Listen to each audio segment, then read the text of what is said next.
Hello, this is Treasure, and welcome to my podcast. This past weekend, on June 22nd, the FreakNik returned to Atlanta.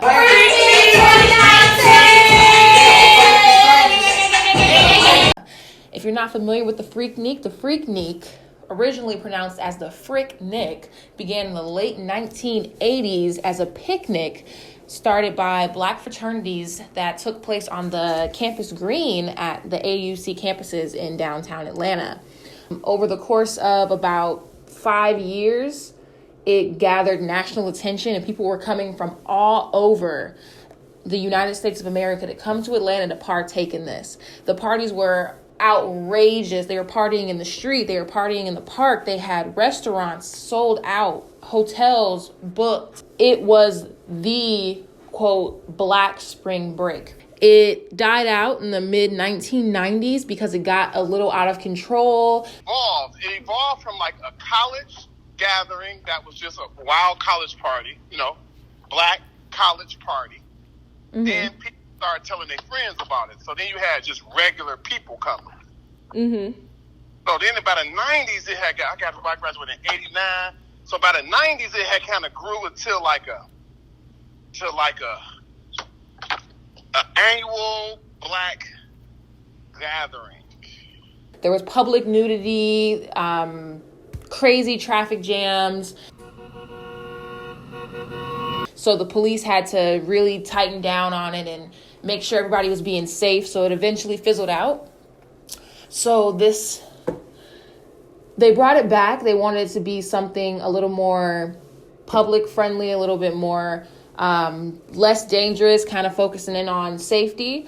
The FreakNik coming back is monumental for Atlanta. I mean, it really put Atlanta on the map in terms of young African Americans.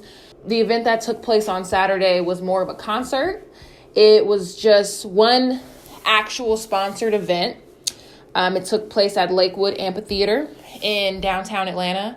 There was a few after parties and before parties, day parties that took place as well. None to the scale of the original FreakNik in the 90s, but it still brought back a lot of positive memories for people. It was a great way to bridge the gap from old and young and older generations to the newer generations.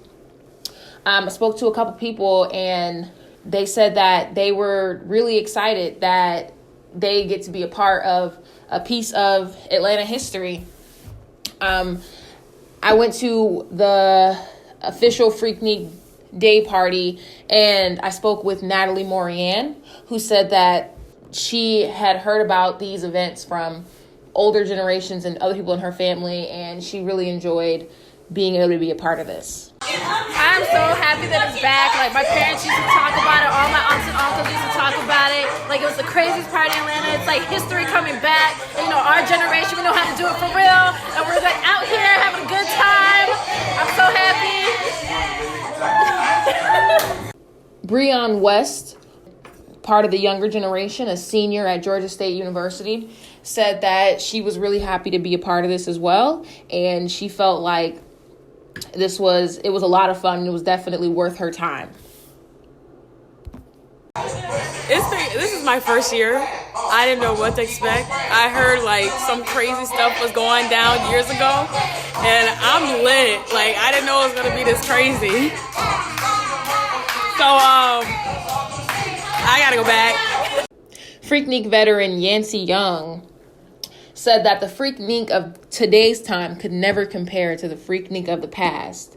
He remembers the good times and the fun and trouble he got into in the 90s coming to the FreakNik as a young man.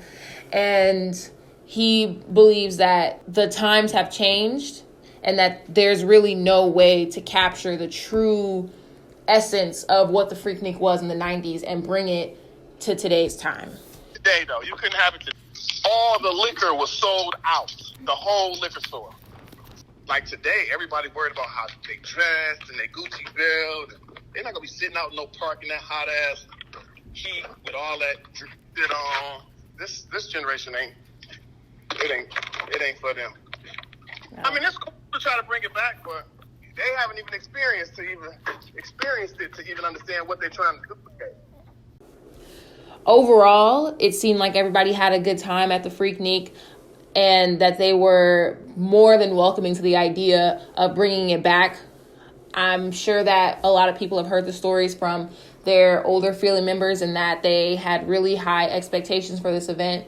And though it wasn't to scale as the FreakNik of the 1990s, it was definitely a piece of Atlanta history that the residents were happy to bring back and be a part of. This is the Treasure Johnson podcast. See you next time.